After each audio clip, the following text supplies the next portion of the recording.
அன்பு உறவுகளுக்கு வணக்கம். எல்லோரும் நலமாயிருப்பீர்கள் என்று நம்புகிறேன்.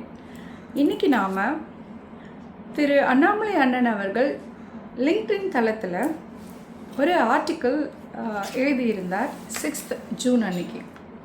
I was winning every thing except the only fight that matter to us அப்படிங்கிற தலைப்பில் அண்ணன் அப்படி என்ன சொல்ல வரார் நமக்கு அப்படின்னு நம்ம தெரிஞ்சுக்கணும்ல. அவரோட கொள்கைகள் என்ன சிந்திக்கிறார், என்ன எக்ஸ்பெக்ட் பண்ணுறார் அப்படிங்கிறது ரொம்ப டீட்டெயிலாக எழுதியிருக்கார். அந்த ஆர்டிக்கிள் ரொம்ப ரொம்ப ரொம்ப இன்ஸ்பைரிங்காக இருந்தது. அதை உங்கள் கூட டிஸ்கஸ் பண்ணலாங்கிறதுக்கு தான் இந்த காணொலி. வாங்க வீடியோக்குள்ளே போகலாம். 1963 தமிழக முதல்வராக இருந்த பெருந்தலைவர் கர்மவீரர் காமராஜர் அவர்கள் தன்னுடைய முதல்வர் பதவியை ராஜினாமா பண்ணினார். மூத்தவர்கள் அரசியலை விட்டு விலகணும், இளையவர்களுக்கு வழி கொடுக்கணும் அப்படின்னு சொல்லி ஒரு பிளானை முன்மொழிந்தார். அதுக்கு ஜவஹர்லால் நேரு அவர்கள் கே பிளான் அப்படின்னு பேர் வச்சார், காமராஜர் பிளான். அதன்படி நானே அதற்கு முன்னுதாரணமாக இருக்கிறேன்னு சொல்லி தான் வகித்த முதல்வர் பதவியை ராஜினாமா செய்தார். அதை மேற்கோள் காட்டி அண்ணன் குறிப்பிட்டிருக்கிறார் அந்த பதிவு. எவ்வளவு தைரியம் வேணும், எவ்வளோ ஒரு பெருந்தன்மையாக காமராஜர் அவர்கள் இந்த முடிவை எடுத்திருக்க முடியும். நான் அரசியலில் பெரிதும் மதிக்கிற பெருந்தலைவர் காமராஜர் ஐயா முன்னெடுத்த இந்த கே பிளானை பற்றி அண்ணன் முதல் பேராகிராஃபில் குறிப்பிட்டிருந்தது எனக்கு ரொம்ப சந்தோஷமாக இருந்துச்சு. ரெண்டாவது விஷயம், அண்ணன் சொல்கிறது பிஜேபி தனக்கு ஒரு பெரிய அங்கீகாரத்தை கொடுத்தது, அதற்கு நான் என்றும் கடமைப்பட்டவனாக இருப்பேன் அப்படின்னு சொல்லியிருக்கார். அது மாத்திரம் இல்லாமல் இது எனக்கு பொலிட்டிக்கல் கைட்லைன்ஸை கொடுத்துருக்கு. பாலிட்டிக்ஸ்னால் என்னன்னு கற்றுக் கொடுத்துருக்கு இந்த அமைப்பு, இந்த கட்சி. It is not about winning the argument, it is about earning trust அப்படின்னு சொல்லியிருக்கார். தமிழக அரசியல் களம் மாறிக்கொண்டு இருக்கிறது.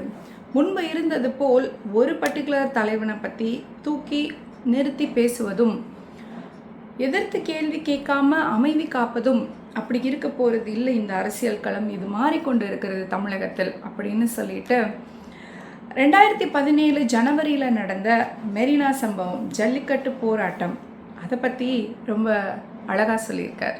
ஜல்லிக்கட்டு போராட்டத்தில் 1000க்கும் மேற்பட்ட ஆண்கள், பெண்கள், இளைஞர்கள் தன்னெழுச்சியாக எந்த கட்சி கொடியும் இல்லாமல், எந்த தலைமையும் இல்லாமல் முன்னெடுத்த இந்த போராட்டம், இது ஒரு போராட்டம்னே நான் சொல்ல மாட்டேன், இது ஒரு டிக்ளரேஷன் அப்படின்னு சொல்லியிருக்காரு.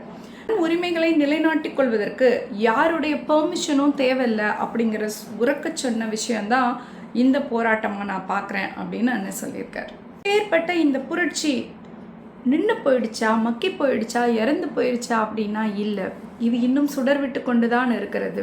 அது ஏதோ ஒரு வாட்ஸ்அப் குழுக்களிலோ, விவசாயத்தை பற்றி பேசுகிற வாட்ஸ்அப் குழுக்களிலோ, இல்லை பெண்கள் எல்லாம் சேர்ந்து வச்சிருக்கிற வாட்ஸ்அப் குழுக்களிலோ, இல்லை ஒரு ஐஐடி ஸ்டூடெண்ட் தன்னை ஒரு ஐஏஎஸ் அதிகாரியாக மாற்றிக்கிட்டு வேலை பார்க்கணுன்னு நினைக்கிற சிந்தனையிலையோ, இப்படி பல விஷயங்களில் இந்த புரட்சிகரமான சிந்தனை வாழ்ந்து கொண்டு தான் இருக்கிறது அப்படின்னு சொல்லியிருக்காரு. அண்ணன் நமக்கு சொல்கிற இன்னொரு முக்கியமான விஷயம், அது ரொம்ப போல்டாக போட்டிருக்காரு அந்த பேராகிராஃபில். நான் ஒரு தேவதூதனோ ரட்சகரோ கிடையாது, என்னை ஒரு லீடராக பார்க்காதீங்க, உங்களில் ஒருத்தனாக பாருங்கள். உங்களோட நெக்ஸ்ட்டு டோரில் இருக்க ஒரு பர்சன், உங்கள் வீட்டுக்கு பக்கத்து வீட்டில் இருக்கிற ஒரு பர்சன் மாதிரி என்னை ட்ரீட் பண்ணுங்கள் அப்படின்னு சொல்லியிருக்காரு. இன்னொரு முக்கியமான விஷயம், இனத்தை வச்சு, மொழியை வச்சு, மதத்தை வச்சு இப்படி எதன் அடிப்படையிலும் பாகுபாடு காட்டாத ஒரு நடுநிலையான அமைப்பாக இந்த இயக்கம் இருக்கும் அப்படின்னு குறிப்பிடுகிறார். உங்களுடைய சிந்தனைகளை, உங்களுடைய கோவத்தை, உங்களுடைய எக்ஸ்பெக்டேஷன்ஸை எங்கிட்ட வந்து பேசுங்க, ஒரு சக குடிமகனாக எங்கிட்ட வந்து டிஸ்கஸ் பண்ணுங்க அப்படின்னு அழைப்பு விடுத்திருக்கிறார் அண்ணன். ஏன்னா இந்தியாவோட குறிப்பாக தமிழகத்தோட பெட்டர் ஃப்யூச்சருக்கு இந்த டிஸ்கஷன்ஸ் தேவைப்படுகிறது அப்படின்னு மென்ஷன் பண்ணியிருக்கார். ஆஃப்டர் திஸ் ரெசிக்னேஷன் ஒரு ப்ரீத்திங் டைம் கொடுங்க, எல்லாத்தையும் டக்குன்னு பண்ண வேண்டாம், ஃபவுண்டேஷனை ஸ்ட்ராங்காக வச்சுக்கலாம். ஸோ இதை கட்டமைக்கிறதுக்கு ஒரு நல்ல பிளான் வேணும், நல்ல திட்டம் வேணும். அதுக்கான ஒர்க் தான் போய்கிட்டு இருக்கு. ஸோ கொஞ்சம் பொறுமையாக இருங்க, எனக்கு கொஞ்சம் டைம் கொடுங்க அப்படின்னு கேட்டிருக்காரு. தமிழ்நாடு அப்படிங்கிறது ஜஸ்ட் ஒரு ஸ்டேட் கிடையாது. இது மண்ணுக்கும் ஆன்மாவுக்குமான கனெக்ஷன், 5000 வருட பாரம்பரியம். இது பல பேரரசுகளை பார்த்துருச்சு, பல சைக்ளோன்ஸை பார்த்துருச்சு, வேர்ஸ்ட் பாலிட்டிக்ஸ் நிறைய கோத்ரூ பண்ணிருச்சு. ஆனாலும் இது நின்று நிலைத்து முன்னேறி செல்லும் அப்படிங்கிற நம்பிக்கை எனக்கு இருக்குது. வாங்க என் கூட சேர்ந்து பயணப்படார். இப்படி சொல்லி அண்ணன் தன்னுடைய கட்டுரையை முடித்து கொண்டார். எவ்வளவு அழகான கட்டுரை! இதுலேருந்து நமக்கு என்ன தெரியுதுன்னா, ஒரு அமைப்பில் நம்ம இயங்கிறது மாத்திரம் போதாது.